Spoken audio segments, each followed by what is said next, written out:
NXT took place from Performance Center tonight. You started the show off with your commentary team for the third consecutive week of Mauro Ranallo, Beth Phoenix, and Tom Phillips on the call. Here is the show that opens up with the tag team title match, and we get new champs to start the show. You have Matt Riddle and Timothy Thatcher defending their NXT Tag Team Championships against Imperium, which is the team of Marcel Barthel and Fabian Eichner. Of course, Imperium, I believe, is going to be on NXT. We'll see what happens with Walter if he loses his L. But maybe they just keep Eichner and Barthel, and Wolf's the other guy. I don't know what they're going to do with him, but he's the odd man out. But we'll see what they do with Walter. So this was a solid tag team match. What happened was you're having a regular match, pretty good, pretty solid, and what the big spot is Matt Riddle's trying to do a monkey flip to Marcel Barthel, and he does it. However, he sends Barthel crashing into Thatcher. Thatcher takes a big bump off the apron. Thatcher gets mad, and this was the second miscommunication match. He walks on Matt Riddle, and Matt Riddle's furious. It becomes a handicap match. He fights off a double team, but he's outnumbered. Imperium executed the European Bomb, which is an uppercut doomsday device, and Barthel covered Matt Riddle to win the titles. We have new NXT Tag Team Champions, and that is Imperium. Pretty big upset here. That was a good way to start the show. In the post-match interview, Mackenzie Mitchell asked Thatcher, Timothy, I wonder if he's related to Margaret Thatcher. Anyway, she asked him about walking out. He says he's mad at Riddle. He cuts a heel promo on him, and Matt Riddle confronts him, and they get into a pull-apart brawl. And this is pretty much the new feud. I don't know what's going to happen with Pete Dunne. I don't know when we'll see him back, but Thatcher and Riddle, I guess. Maybe they have a match at that TakeOver show that we'll get to when we get to that. But next you had Tegan Nox taking on Indy Hartwell. I'm a fan of Tegan Nox. She's beautiful. She's a good luck to her. She can be a star. I do believe she can be a top female star if they push her the right way in NXT, at least on the main roster, but NXT for sure. Indy Hartwell, she's young. I don't know what they're going to do with her. This was a solid match. It was just okay. Not bad. Nox is the bigger star.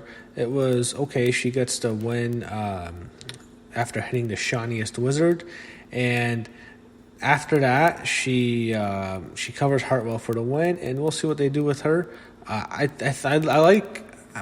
feud with her and Dakota Kai is over. They had a good little feud for what they did, but we'll see. Maybe they meet again. You never know.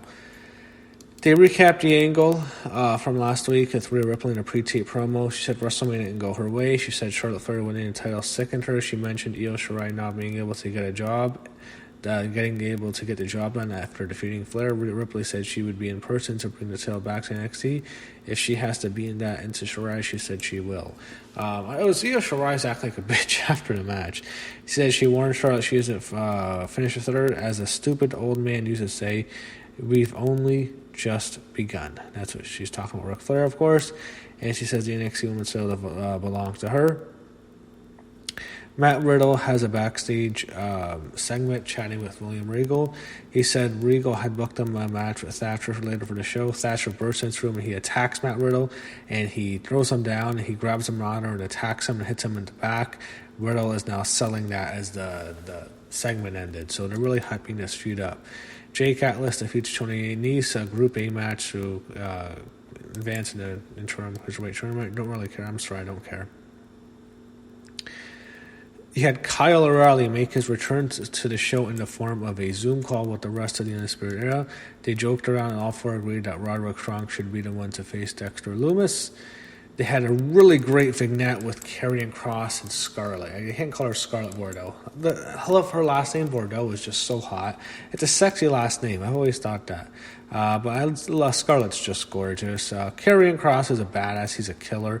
I wish they'd call him Killer Kross, but yeah, it is. They're not going to go. WWE just can't call a guy killer in 2020, I guess. But it's Karrion Kross is still not a bad name.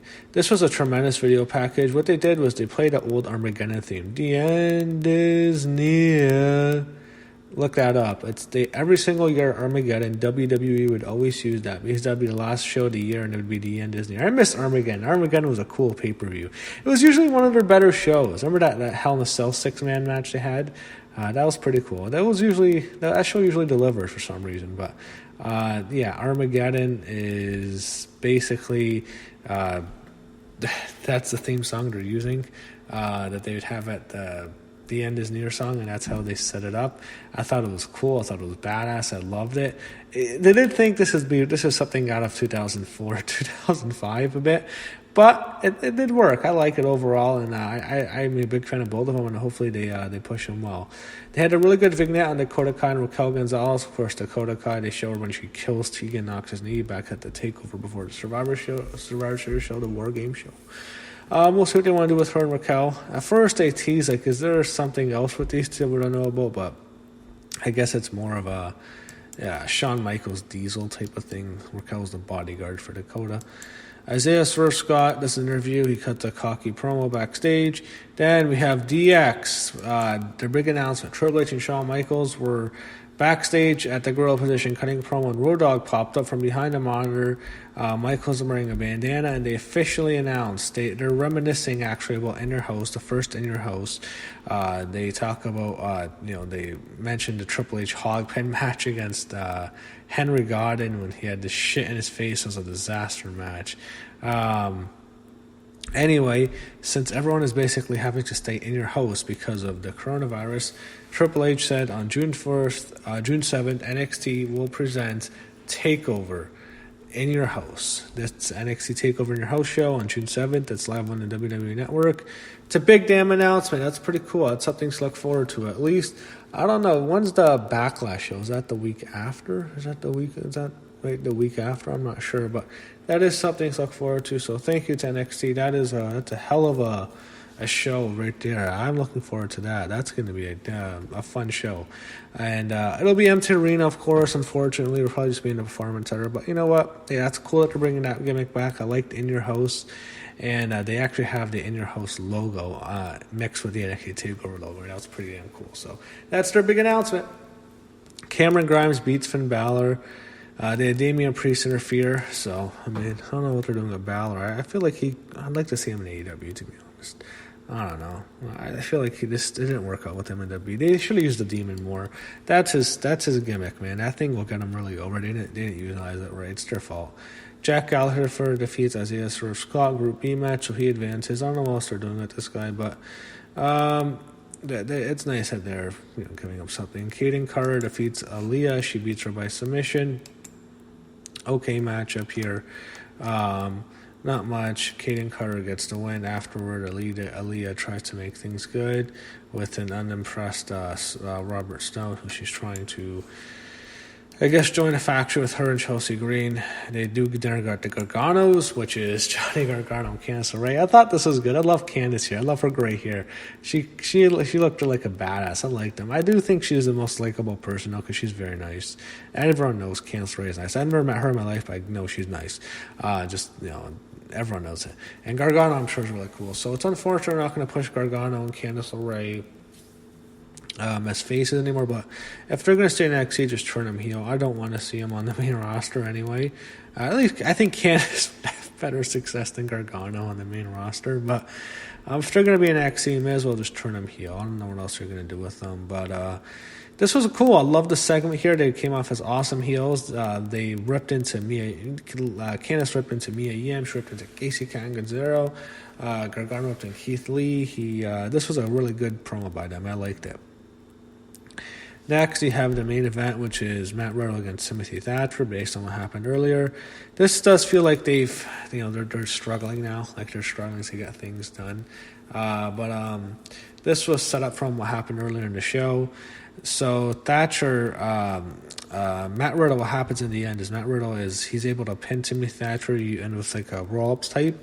Afterwards, Timothy Thatcher attacks him, repeatedly puts the armbar, and Matt Riddle's tapping out to the armbar, and they had Thatcher manically, like he looked into the camera, and basically, continuing the feud. They're going to probably have a submission match. It's an excellent matchup here, and I'm looking forward to this, and I'm looking forward to the feud continuing. I mean, a submission match at TakeOver, that's what I think. Next week, you have Rhea Ripley against Io Shirai, Roderick Strong against Dexter Lumis, and you have 2 Cruiserweight Championship matches. So that was NXT. I thought it was an okay show. I thought Dynamite was better this week, but NXT was okay, I'd say, this week.